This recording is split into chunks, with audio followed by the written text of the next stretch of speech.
Welcome into Jake and Joshua, where we kick back and chit-chat about some Big Ten football topics. It feels like a good time to go over the top teams in the East right now, because there are three of them that I believe can compete at the highest level: Ohio State, Michigan, Penn State.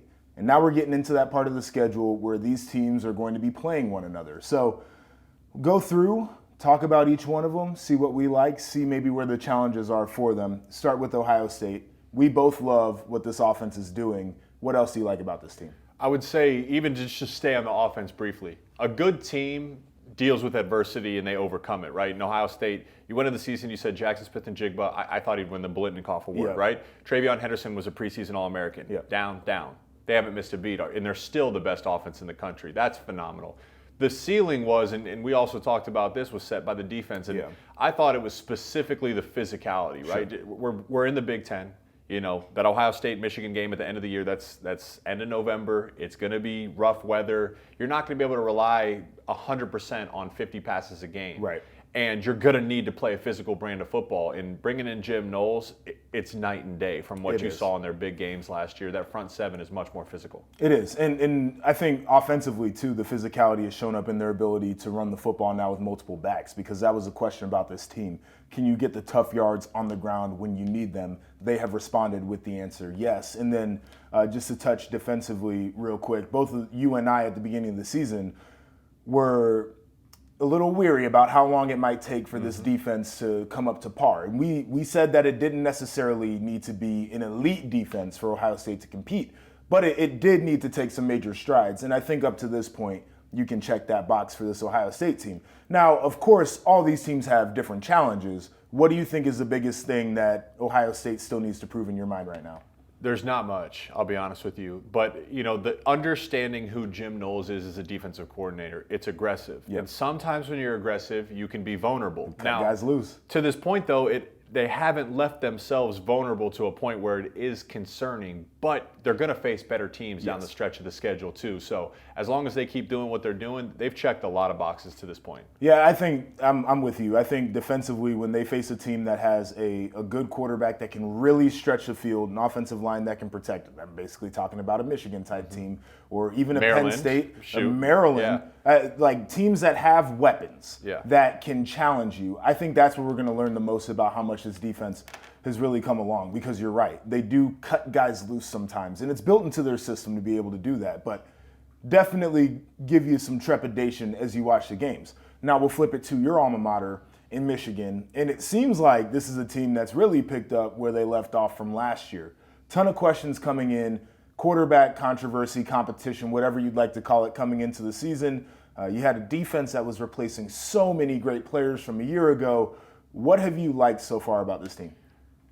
Specifically the defense, you know, because their bread and butter last year was being able to generate a pass rush, and they had elite guys, Hutch and Ojabo. Yep. You're like, all right, how are they going to generate that same pressure? Well, it hasn't been one guy exactly. Mike Morris stands out, Mozzie Smith stands out, but they're outpacing the sacks at this point in the season. They're significantly outpacing the sacks that last year's team generated. So in that sense, they're actually better. And what it does is it allows your secondary to be aggressive, because you know, hey, the clock's ticking 2-3 seconds, and that ball's either got to be out or it's going to be a sack. So they answered there. And then offensively, you know, that offensive line was the Joe Moore Award-winning team, right? They were the best in the country. I'd say in some ways they've even been better, specifically the interior with Zach Zinner, Olu Oluwatimi, and Trevor Keegan. And that's what's allowed Blake Corum to have such a phenomenal season. And then you could talk about the passing game too with JJ. He hasn't been asked to do much. But what he has been asked to do, he's executed at a high level. They have weapons all over the field. I don't see why they couldn't be an elite passing team. I just think Jim wants to run the ball. I'm with you there, but I think this offense is really intriguing, and I've enjoyed watching it so far this year because of that run game. And they're downhill, and they're going to mash you, and they're going to be aggressive. And the tight ends, when they're in line and they're asked to block, they physically displace people off of the point, which a lot of tight ends in college football aren't doing right now. But when they do drop back, you have all the weapons on the outside. But those tight ends again, and this is totally a linebacker's perspective, obviously. I just think that they are such an X factor in the game plan, because they can do so much and they can hurt defenses so many ways. So I love the direction of this offense and where it can go. For me, I think my questions are very similar for this Michigan team as to what they are for Ohio State. Is when you start to get into the meat of the schedule, and we'll find out this week a lot of questions because I think Penn State's a good defensive team. What does J.J. McCarthy do? How does he respond? What do they put on his plate? What do they take away from him? That's what I want to see. I want to see his evolution continue because he's a very young quarterback. And I think our expectations of him are very, and I've said this before, mine are very high because of his pedigree and because he's had some time to learn and develop. But he's still young in terms of reps. And so as he gets to that bigger competition, I want to see how much of this offense they really open up for him. Yeah. This is my chance. I've been wanting to say this for a while. One of the most underrated players in the conference that doesn't get much love, Luke Schoonmaker. Yeah. Right? I mean, Eric All's been banged up. We'll see if he can come back and get healthy. But Luke hasn't missed a beat. He's actually elevated his game in the absence of Eric. So finally, Luke, I get a chance to shout you out. You're playing great football. The questions for this team, though, very similar. It's similar to Ohio State, too, where it's like, hey, you went into the season, you said, how's this coordinator, Jim Knowles, going to respond? Well, Michigan has a defensive coordinator, new and Jesse Minter. Sharon Moore's calling plays on offense. You know, you have an identity, and then you play in these big games, and the moment and the gravity can force some people to abandon that identity, right? I've seen nothing that would tell me that that's going to be the case. For sure. In fact, I really like some of the halftime adjustments and the in-game adjustments by Jesse Minter and Sharon Moore. So Minter's halftime adjustments to me have been top notch. Yeah. I think they've been really good in the second half of games. And that's a sign of a good team and a good coordinator, right? And then for Coach Moore, too, is understanding, hey, we're going to run the football. Can you build those complementary pieces off of it? You know, you go back to the Ohio State game last year. They were able to run it, but there was timely flea flickers and timely play actions that gave Cade, the quarterback at the time, easy completions down the field. So it's playing complementary offense in the big games. And you mentioned Penn State. We're going to see a lot more clarity about this team this weekend. All right, and let's talk about the Penn State Nittany Lions. This is a team that I'm not exactly sure people were very high on at the beginning of the year, and now we've seen them play, and they've answered some questions, specifically in the run game. On offense, they've looked much better. That's elevated Sean Clifford's play because he hasn't had to put so much on his arm. And to me, there were questions about what Manny Diaz was going to look like as the new defensive coordinator, and I think he's done a great job. So if I'm going to start on what I like about this team, I'm going to keep it on the defensive side of the football. It's been aggressive, and I love their personnel in the secondary. I think that their personnel in the secondary is built to match up one-on-one with some of the offensive weapons that Michigan has and some of the offensive weapons that Ohio State has. A guy like Jair Brown, I mean, he's phenomenal. I don't think nationally people are talking enough about him. People are talking about Joey Porter Jr., and deservedly so.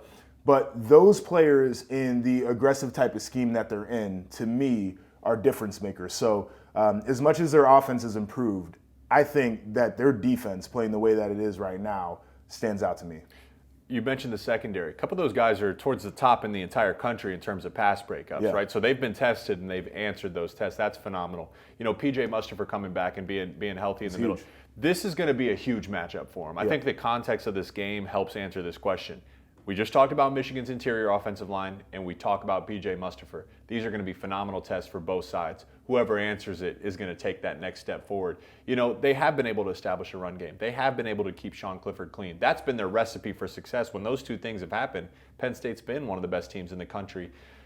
Again, this week they're facing a elite pass rush in Michigan. So that now is the test where we can confirm that belief.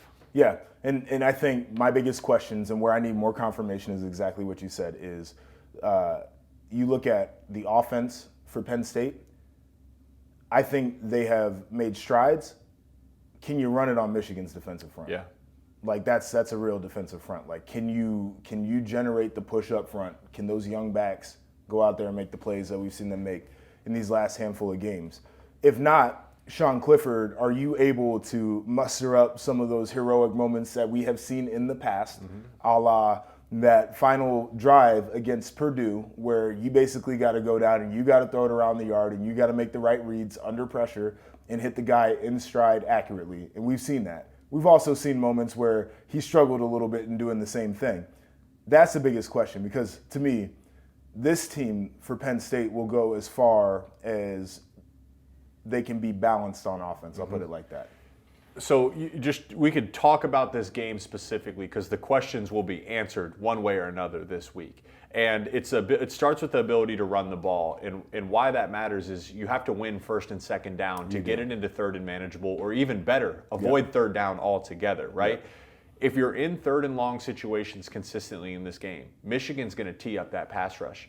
And Sean Clifford, his health is the highest priority, right? He's been beat up. He's been hit, and these big fellas have been disruptive in the pass game throughout the year. So it's not just pass pro. It's establishing a run game to avoid pass pro situations all in all together. And I mean, it's big noon kickoff. It's a highly ranked matchup. This almost has become like a miniature rivalry. I don't want to put it up there as some of the other rivalries, but the matchups these teams have had in recent history just magnifies the significance of this game. I think you would be fair to classify it as kind of like a mini rivalry. We've seen, first off, they're games that have real consequences and implications based off of the outcome. So I think that's important. And they're typically two very good football teams. So I'm totally there with you. Now, before we get out of here, Ohio State and Penn State still got to play Maryland.